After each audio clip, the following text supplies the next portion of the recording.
Fruit rots in my hands, crawling with symbols, slick with grease. I squeeze tighter, feeling the pulp dissolve into the cold, but the rot isn't mine. It's the lighthouse foundation, the scent of wet earth rising like a grave exhaling. The Siberian forest presses in, an infinite grey overcast bleeding into the ocean depth of my vision. My boots crack ice with each step, the sound sharp as a scalpel slicing through silence. The footprints glow faintly in the snow, barefoot leading straight toward the lighthouse door. I lift the knife-cold steel, the same one I used to carve the lighthouse's first beacon, testing the snow's texture with the tip. It's brittle, like old bone. The footprints are fresh, undisturbed by wind, but the air smells of open earth, of something buried too long. I remember the lighthouse beam. Once a skill, I wielded like a compass, now a lead weight pressing against my chest. Each rotation of the beam feels like dragging a coffin through deep water. The snow crunches under my boots, a dry, brittle sound like paper tearing. I trace the footprints with the knife, the blade scraping against the frozen ground. The lighthouse window is a dark mirror, reflecting only the grey void of the forest. No reflection, just emptiness. The smell of wet earth intensifies, clinging to my clothes like a shroud. I recall the foundation damp stone, the grave opened beneath it. The footprints lead directly to the door, but when I glance back, the reflection in the window shows nothing but cold, grey emptiness. My breath fogs in the air, a ghost of my own presence. The knife feels heavy in my hand, the metal cold enough to freeze blood. I press the knife into the snow, the blade snapping with a sound like a violin string breaking under too much tension. The fragment embeds itself in the snow, glowing faintly for a moment before the light fades. The lighthouse beam sweeps across the snow, illuminating the broken knife and the glowing footprints. I watch the footprints move, the bare feet advancing toward the door. The cracking ice beneath my boots echoes the sound of the knife snapping. The smell of wet earth mixes with the metallic tang of blood on the knife. I remember the whaling ship, the ice cracking under the hull, the sound of the ocean's teeth grinding against the wood. The footprints stop at the door. I turn toward the door, but the reflection in the window remains empty. The lighthouse beam cuts through the grey, revealing nothing, only the sound of the ice cracking, the knife snapping, the smell of the grave. The footprints are gone. The door is closed. I feel the weight of the beam, the cold of the snow, the rot in my hands. The single snapped violin string vibrates in the stillness, a high, thin note hanging in the air like a promise of silence. The rag scrubs against the mirror's surface in tight circles, each one an exorcism. The glass is cold under my touch, colder still when it reflects nothing but grey void and infinite forest. My breath fogs the air around me, a spectral dance that evaporates as quickly as it appears. I scrub harder, as if I can erase more than just my reflection.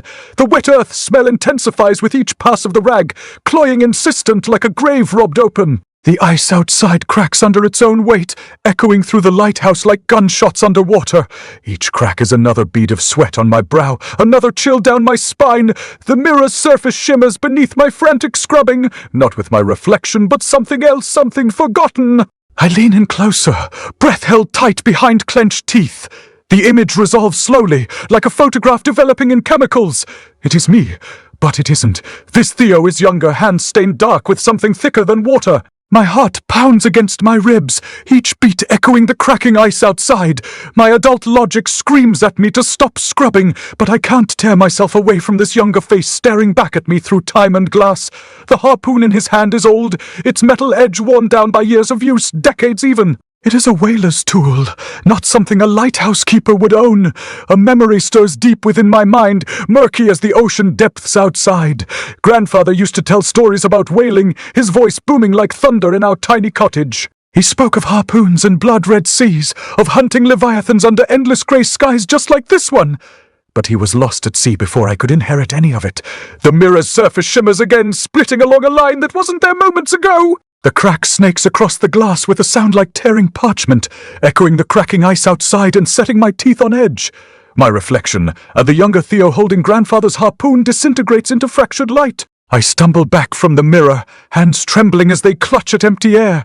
The smell of wet earth fills my nostrils, choking me with its grave-like intensity. Behind me, the lighthouse beam sweeps across the room once more before flickering out again, leaving only darkness and the echoing crack of splitting ice. My mind feels stretched thin, memories straining against their moorings like ropes in a storm. The harpoon belonged to grandfather, But how did it end up here? How could I be holding it when he was lost at sea? The cat pads into view from some unseen corner, its ghostly frame barely visible amidst the shadows cast by the dying beam. It pauses beside me, head tilted as if listening to whispers only it can hear. Then it turns towards the shattered mirror and hisses, a sound like distant thunder. My breath catches in my throat, lungs constricting around a scream that cannot escape. The cat's eyes glow faintly, reflecting nothing but endless ocean depth and infinite grey forest. And somewhere within those depths, something stirs. The lens sits in the palm of my hand, heavy as a heart pulled from a corpse's chest. Its glass belly glows faintly, like a dying coal in the dark, and the air around it shimmers with the heat it holds, heat that is not its own but something borrowed from the void. The ice outside screams again, a sound like 1,000 fingers dragged across the ribs of the world, and the lighthouse groans in response, its metal bones protesting under the weight of the storm. I press the lens against my forearm, the glass cool against my skin, and for a moment nothing happens. The wet earth smell thickens, pressing into my nostrils like a fist. I can taste it now, a metallic tang on my tongue, the flavor of old blood left to rot in the dark. My breath comes in shallow gasps, each one a spark in the black. The brand will take, it always does. I close my eyes. The pressure builds, a slow burn at first, then a white-hot sear that claws through my flesh like a blade of frozen fire. The scent of my own skin cooking fills the air, acrid and thick, and I can hear the sizzle of my flesh as the brand bites deep. The cracking ice outside sinks with the sound of my own skin splitting, the parchment-thin layers of my memory peeling away with every snap. The pain is a language, one I've learned too well, and it speaks of things I dare not name.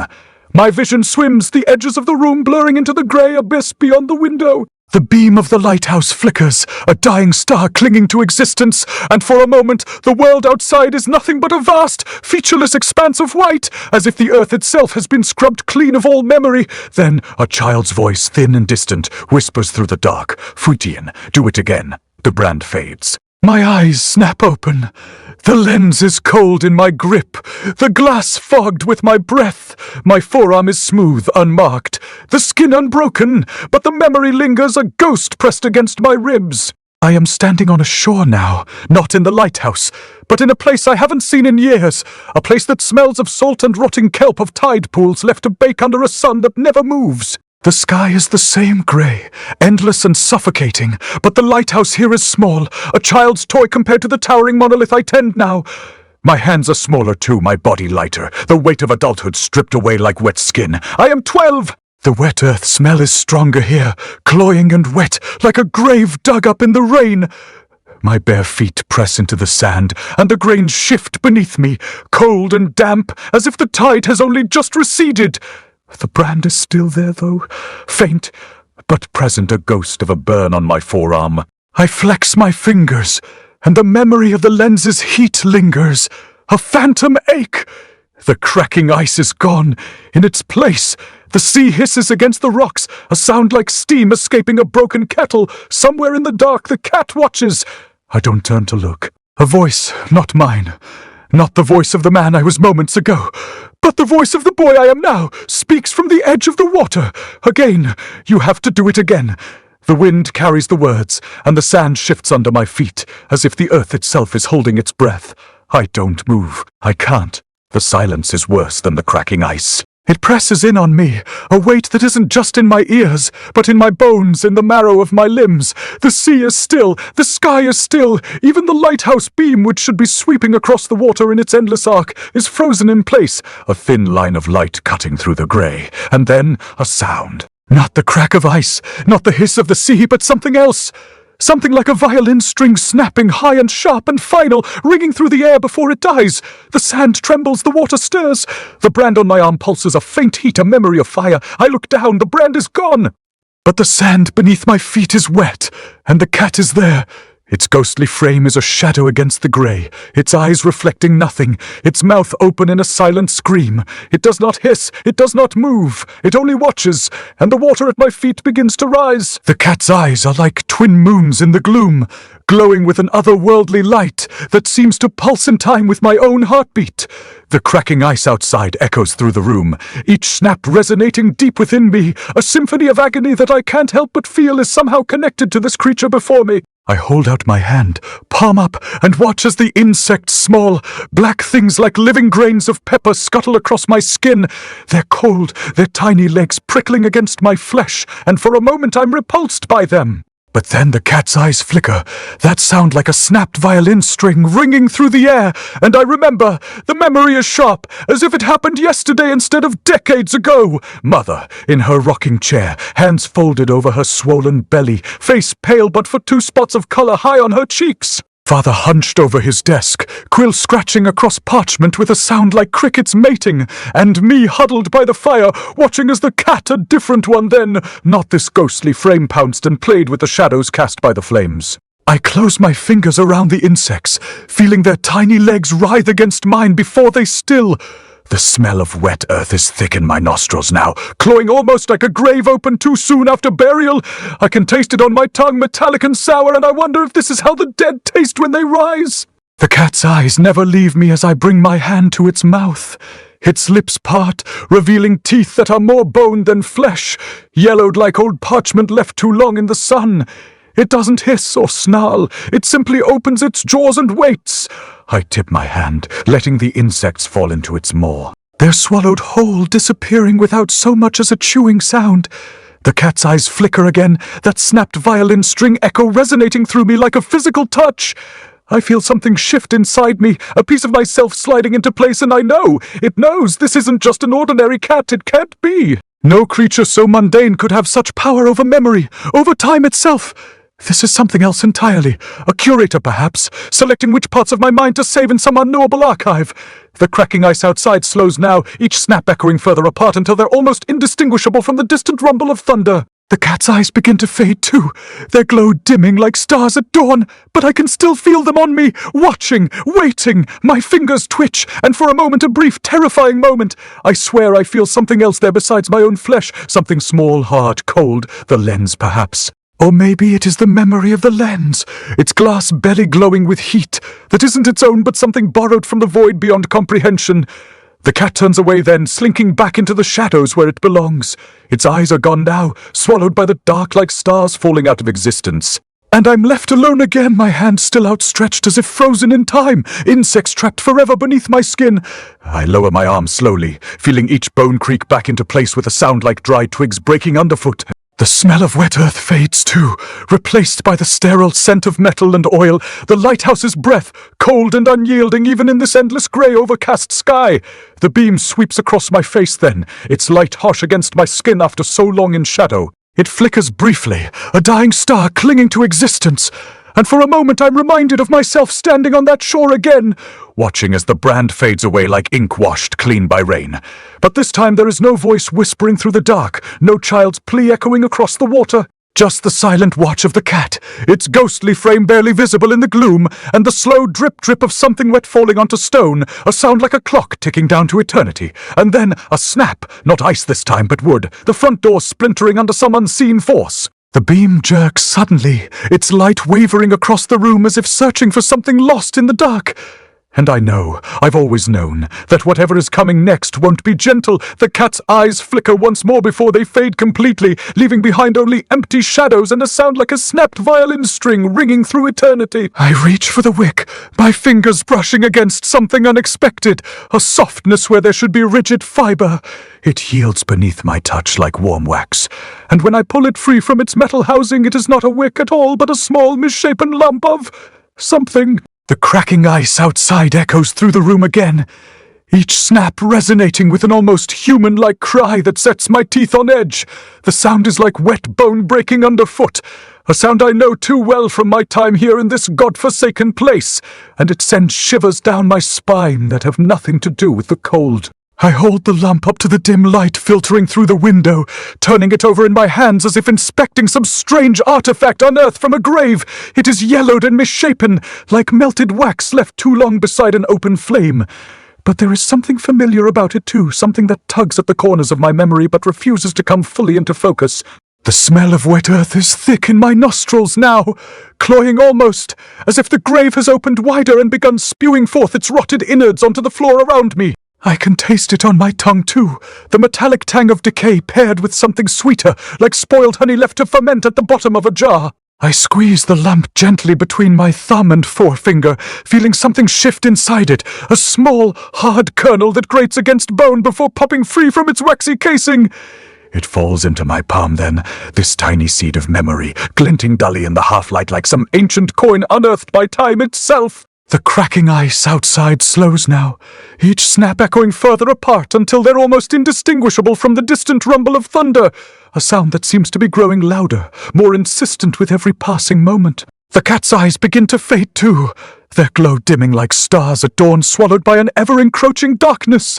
But I can still feel them on me watching, waiting as if they know something I don't about this tiny seed now resting in my palm, as if they're just biding their time until it is ready to be planted deep within the soil of my mind. I turn back towards the mirror then, holding up the seed so that its reflection might reveal some hidden truth about itself. But all I see is myself staring back at me, a man grown old before his time, face gaunt and cheeks hollowed out by hunger or fear or both, and behind him a room filled with shadows that seem to be growing darker still. The mirror reflects everything it has ever seen. That is what Father Thomas said when he gave it to me all those years ago. But right now there is nothing but darkness reflected back at me. No answers, no truths revealed, just more questions stacking up like corpses left too long unburied. I hear something then, a soft scrape of metal against stone coming from somewhere behind me, and I turn around slowly, my heart pounding in my chest like a drum being beaten by some unseen hand. The room is empty save for the cat, and its glowing eyes which seem to have grown brighter now, pulsing with an otherworldly light that seems to throb in time with my own heartbeat. And then a snap. Not ice this time, but something else. The sound of wood splitting under tremendous pressure. It echoes through the room like a gunshot fired into a closed space, and I'm thrown backwards onto the floor as if struck by some unseen force. The lamp falls from its housing with a clang that rings out even louder than the snap itself.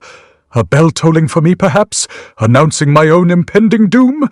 And when it lands on the floor beside me, something spills forth from within its glass belly like blood flowing freely from an open wound. It is not oil, though, not anything so mundane as that. Instead, there are insects, small black things like living grains of pepper, their tiny legs clicking and clacking against one another as they scuttle across the stone floor towards me, towards us. The cat's eyes flicker once more before fading completely into darkness, a star falling out of existence, and I'm left alone again with nothing but the sound of those infernal insects crawling ever closer, their bodies glistening like wet earth in the dim light filtering through the window. And then they're on me, wriggling beneath my skin, burrowing deep within flesh that feels suddenly raw and exposed, 1,000 tiny needles pricking at once, and I can't help but scream out loud as pain unlike anything I've ever known courses through every fibre of my being. The smell of wet earth is overwhelming now, cloying almost, but there is something else too.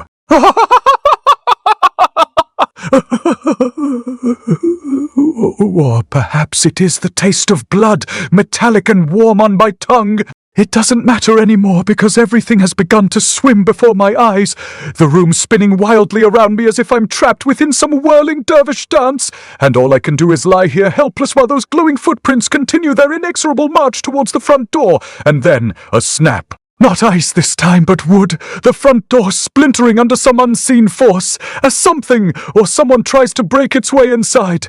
The beam jerks suddenly, its light wavering across the room as if searching for something lost in the dark. A desperate plea, perhaps, and I know, I've always known, that whatever is coming next won't be gentle. The cat's paw lifts from my hand then, as if it has grown tired of playing this game, and when it does so, a single wet earth-smelling footprint remains behind. A mark left upon me like some ritualistic brand, a symbol carved deep into flesh that will never fade away completely no matter how hard I scrub at it. And as the cracking ice outside slows to nothing more than an occasional snap, the distant rumble of thunder growing louder still, I realize with a sudden clarity that this is only just beginning, that whatever has been waiting out there in the infinite grey overcast sky, it is coming inside now, and there is nowhere left for me to run, no place left to hide. All I can do is lie here helpless, while those glowing footprints continue their march towards us. Their light casting long shadows across my face that seem to dance and twist into something else entirely, and wait for whatever comes next.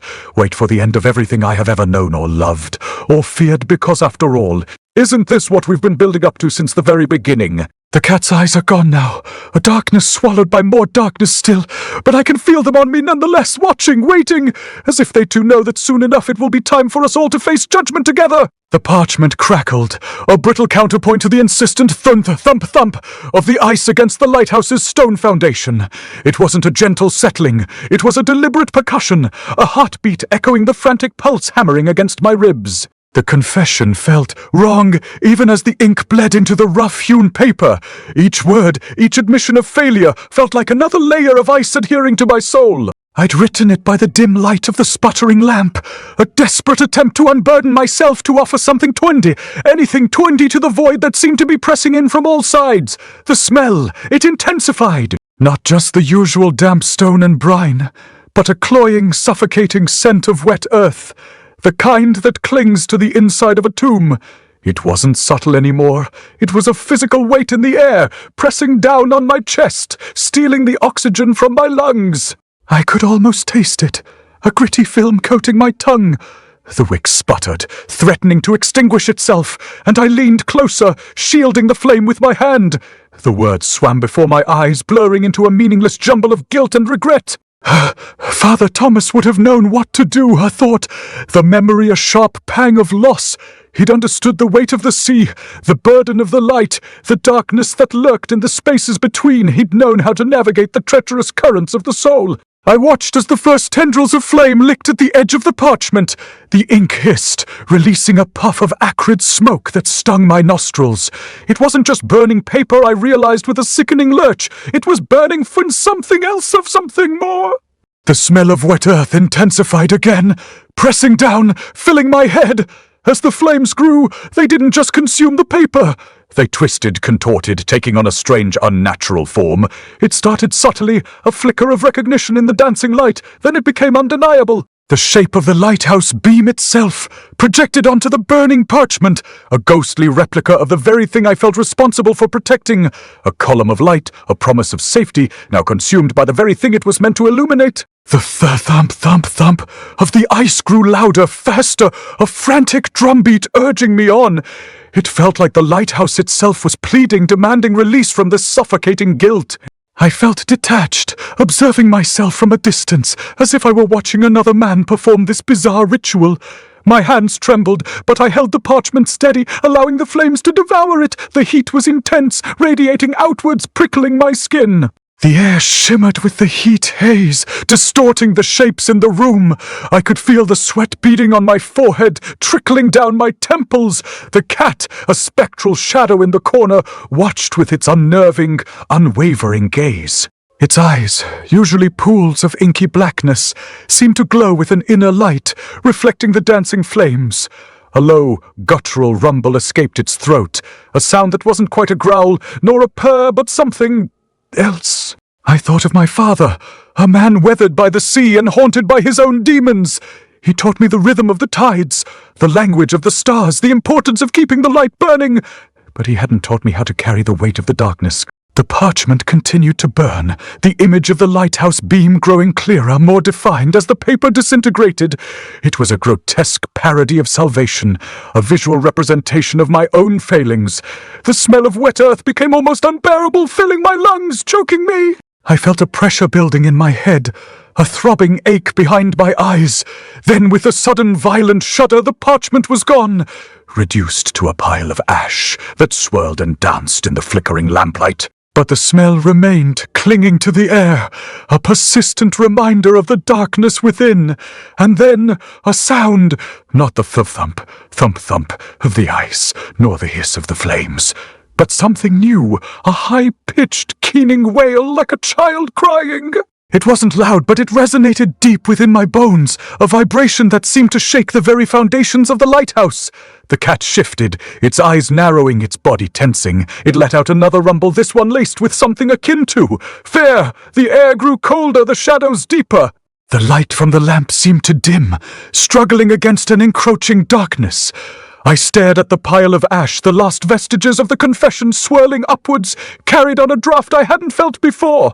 The wailing grew louder, more insistent, morphing into a chorus of mournful voices, each one whispering a different regret, a different failure.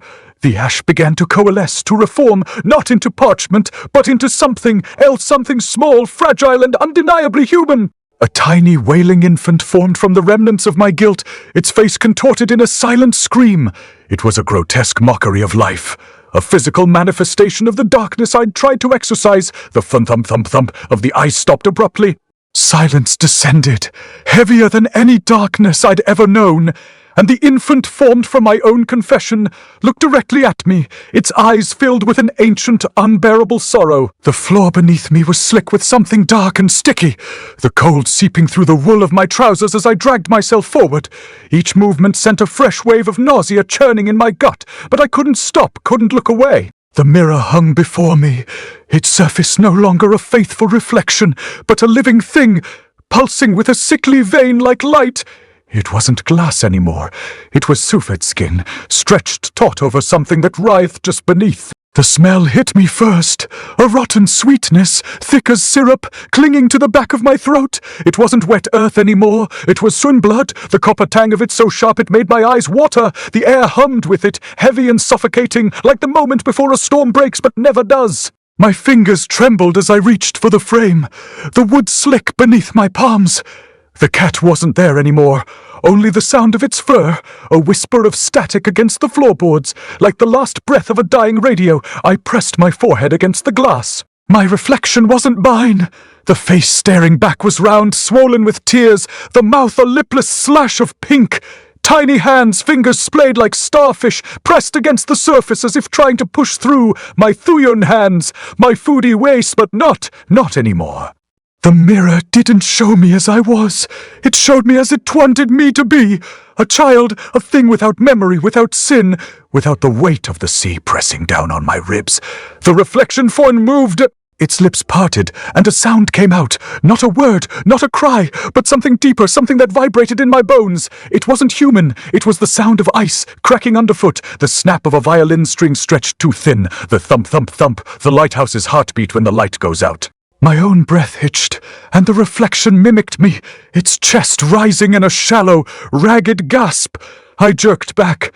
The glass was warm, too warm. My fingers left smudges, dark and wet, like ink bleeding into water. The mirror shuddered. The reflection's eyes, black, endless, locked onto mine, and then it reached through the surface, tiny fingers brushing against my skin. I screamed, but no sound came out. The mirror vertipled. The first crack appeared at the top, a thin line like a hairline fracture, but it wasn't in the glass. It was in Sufentime. A split along my wrist, dark and glistening, as if something had clawed its way out from beneath. I stared, hypnotized, as the line spread up my forearm across my chest, a jagged vein of black that pulsed with the same sickly light as the mirror. The blood ran thick and slow, pooling in the grooves of my ribs, and the smell, God, the smell was all I could taste, a metallic rush in my mouth. The mirror laughed, not a sound, a feeling, a vibration in the air, a pressure behind my teeth that made my jaw ache. The reflection's mouth stretched too wide, too many teeth, too sharp, and then it twin shattered, not all at once. The break started at the edges, a spiderweb of fractures that spread inward like veins, each shard catching the light and reflecting something Sulil's, not my face, not the child, something older, something that had been there all along, buried beneath the layers of guilt and ice and salt. The reflection in each shard was different. A man, a boy, a thing that wasn't either. All of them screaming, all of them screaming. I fell back, my spine hitting the floor with a wet footery, and the shards moved it. They weren't still, they crawled, I crawl. Tiny, jagged things, skittering across the wood like insects, each one carrying a piece of me, my hands, my face, my voice, and pressing them against the glass. The largest shard was still whole. It was the only one that didn't reflect. It was the only one that twin showed, and in it I saw the sound, not a shape. A thing that moved like a broken lighthouse beam, a wobbling line of light that snapped and hissed like a violin string snapping under too much pressure. It wasn't a reflection, it was a fliquendy, a sound made flesh, and it was fungry, the shard pressed against my throat. The last thing I felt was the cold, the thump of my own pulse, and the mirror's voice, if it could be called a voice, whispering in my ear, "You were never the keeper." The kettle hissed like a dying thing, its breath ragged against the iron. I pressed my palms to its belly, feeling the heat seep through the metal, the steam curling up in thick, choking fingers. The water inside wasn't just hot, it was fully alive, pulsing with a slow, wet heartbeat. I could taste the salt on my lips, the same salt that had eaten away at the bones of the whales I'd once helped butcher, the same salt that had stained my skin until I no longer recognized my own reflection. The mirror had taken that from me too, hadn't it? Not just my face, but the weight of it. The years, the guilt, the way the sea had whispered my name in the dark. I didn't think. I never did any more. The water boiled over, a geyser of scalding white, and I let it pour over my hands. The pain came first, sharp, white-hot, like the time I'd pressed my fingers into the lighthouse beam too long, the skin blistering, peeling back in strips. But this wasn't just pain, it was purpose-in. The liquid hissed as it hit my skin, the scent of wet earth rising up like a ghost grave damp, rich with the smell of things buried too deep, things that shouldn't unbury themselves. My fingers trembled, not from the heat, but from the memory of them the way they used to be, strong, capable. Now they were just defeat hands, small and shaking, the knuckles raw and peeling. The water didn't run, it stopped in mid-pour. Mid-air, the stream froze, a perfect jagged thing, the shape of a footprint pressed into the surface of the sea. Not just any footprint. The toes curled, the heel flat, the arch too deep, too run-rung. My breath hitched. I knew that shape. I'd worn it every day for 30 years, but the hands that had made it, they weren't the hands of a man anymore. The ice didn't crack. It quindi-listened, a sound like the world holding its breath. The kettle's steam solidified into a thin, shimmering veil, the air around it warping, bending as if the very light refused to touch it. The footprint wasn't just ice, it was time memory. A slice of time frozen in place, the way the mirror had tried to freeze me. Back when I still had a face to reflect, I reached out, fingers trembling, and pressed my palm against the cold. It wasn't ice, it was skin. Smooth, unbroken, the texture of a child's cheek, the way the flesh had been when I was small, before the sea had started calling. The cracking started in my chest, not the ice. Hoofy.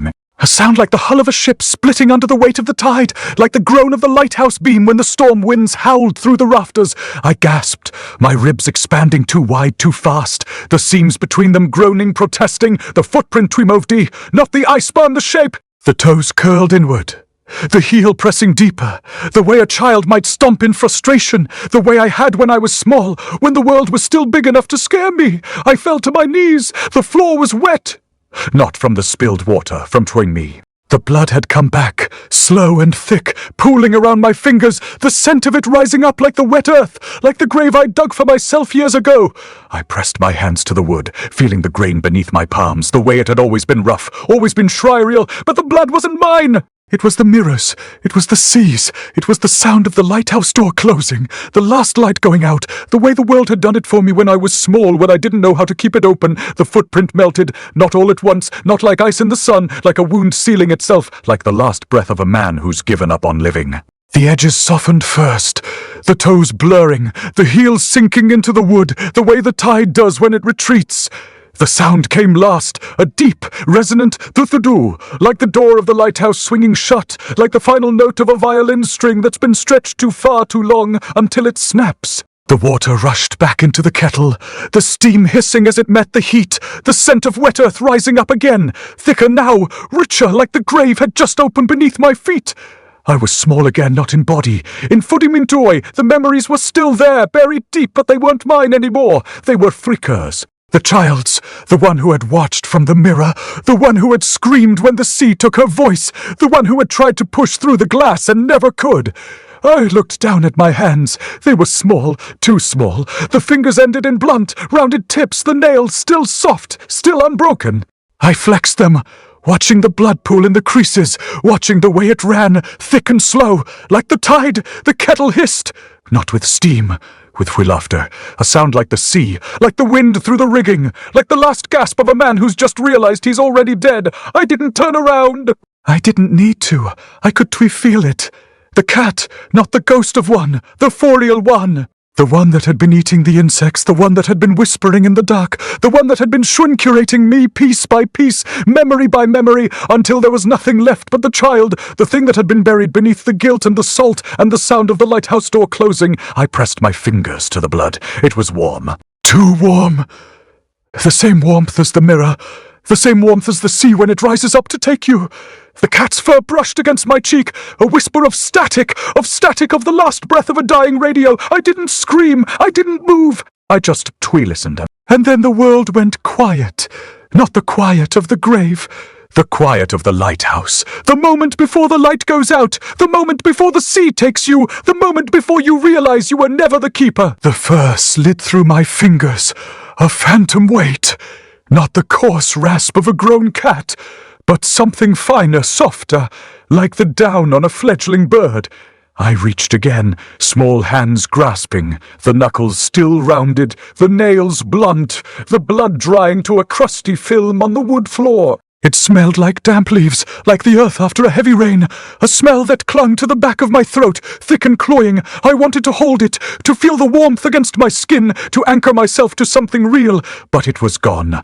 Just gone. The sudden absence left a hollowness in my chest, a pressure behind my eyes. The cracking had stopped. Not a gradual cessation, but an abrupt silence, as if the world had decided to hold its breath. I blinked, the blood blurring my vision, smearing the floor into a crimson mosaic. The room swam, the walls tilting inward, the scent of wet earth intensifying, almost suffocating. I stumbled, my legs unsteady, the muscles still remembering the weight of a man's body, the strength of a man's stride, but the strength wasn't there anymore. The bones felt brittle, the joints loose, the skin too thin, too vulnerable. I braced myself against the wallpaper rough against my cheek, a pattern of faded flowers, their colors muted, their petals drooping like mourners, a wetness bloomed on my cheek. I touched it tentatively, my fingers sticky with blood, but it wasn't just blood. There was something else, something earthy. I brought my fingers to my nose, inhaling the scent. It was the same smell as before, but stronger now, more concentrated, like standing at the edge of an open grave. A memory surfaced, unbidden, unwanted. My father's hand, large and calloused, holding mine as we walked along the beach. The wet sand squishing between our toes, the smell of salt and seaweed, the cries of the gulls overhead. I remembered the warmth of his hand, the feeling of safety, the sense of belonging. But the memory was fractured, distorted, like a reflection in a shattered mirror. The image of his face was blurry, indistinct, as if it were trying to escape from my mind. The lighthouse beam a fading whisper. I closed my eyes, trying to recapture the feeling, to hold on to the memory before it slipped away. But it was like grasping at smoke, like trying to catch the wind. The scent of wet earth grew stronger, filling my lungs, pressing down on my chest. I gasped, my breath coming in short, ragged bursts. The cat! I remembered the cat! A fleeting image of emerald eyes, a silent presence in the shadows. It had been watching me, observing me, studying me. Was it real, or was it another phantom? Another trick of the light, another fragment of a memory that wasn't mine? I opened my eyes, and the room was different. The colors were more vibrant, the shadows deeper, the air thicker, heavier. I looked down at my hands again. They were smaller now, even smaller than before. The fingers were stubby, the nails short, the skin smooth and delicate. I tried to clench my fists, but the muscles wouldn't respond. My hands were no longer my own. They belonged to a child, a footprint on my cheek. I felt it before I saw it. A wetness, a pressure, a sensation of something foreign against my skin. I raised my hand, wiping away the blood, and saw it. A small, perfect imprint, the shape of a child's foot, pressed into my flesh. The toes curled inward, the heel flat, the arch too deep, too unwrung. It was the cat's. The scent of wet earth intensified, swirling around me, enveloping me. I stumbled backward, knocking over a chair, the legs scraping against the floor with a grating sound. The room spun, the walls closing in, the shadows deepening, until I felt like I was drowning in a sea of darkness. The lighthouse beam fading, a sound, not a crack, not a groan, but a sigh, a long drawn-out exhale that seemed to emanate from the very walls of the room. A sound like the last breath of a dying thing, like the final note of a violin string stretched too thin, too long. The cat was gone, not vanished, taken. It had simply ceased to be there, leaving behind only the footprint and the scent of wet earth, and the sound of the fading. The feeling of something precious slipping away, of something vital being stolen. I wanted to cry, but the tears wouldn't come. My eyes were dry, my throat constricted, my voice lost in the echoing silence. I didn't know where I was. I didn't know who I was. I didn't even know my own name. All I knew was the scent of wet earth, the feeling of the footprint on my cheek, and the fading sound of the lighthouse beam, and then silence, complete and utter silence. The kind of silence that presses down on you, that suffocates you, that threatens to swallow you whole. The kind of silence that heralds the arrival of something else. My fingers, stubby and pale as river stones, fumbled against the cold metal handle of the lighthouse door. They were too small, too soft, the knuckles rounded like a newborn's, the nails short and clean. I pressed them against the door, trying to grip, but the metal slipped through my fingers like wet silk. The ocean depth palette bled into the room, walls swallowed in shades of bruised midnight, shadows pooling like ink in a glass. A sound like cracking ice echoed through the corridor, sharp and brittle, as if the very walls were splitting under pressure. I pressed harder, my thumb sliding across the cold metal, and the smell of wet earth that clung to my skin thickened, turned cloying metallic, like the coppery tang of dried blood.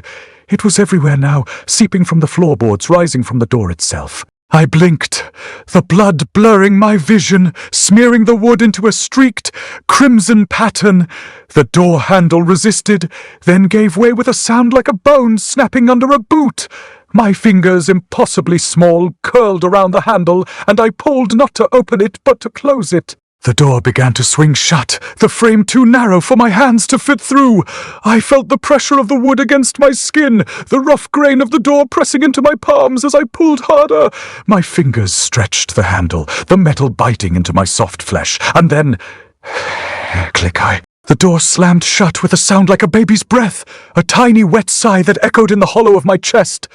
I tried to pull back, but my fingers were trapped, the doorframe pressing my face against the wood. I saw my own reflection in the dark glass of the door, my eyes wide, the pupils swallowed by the dark, the skin on my cheek smooth and cool, the imprint of a child's foot still faintly visible, the smell of wet earth intensified, now layered with the sharp, iron scent of blood. I pressed my cheek against the door, and the wood felt warm, alive. The scent of blood wasn't coming from me. It was coming from the door itself, from the wood, from the very grain of the lighthouse. I realized with a jolt that the lighthouse wasn't a building, wasn't a place. It was a body, a vast, ancient body that had been waiting for me to become small enough to fit inside. My hands, still trapped in the doorframe, began to change.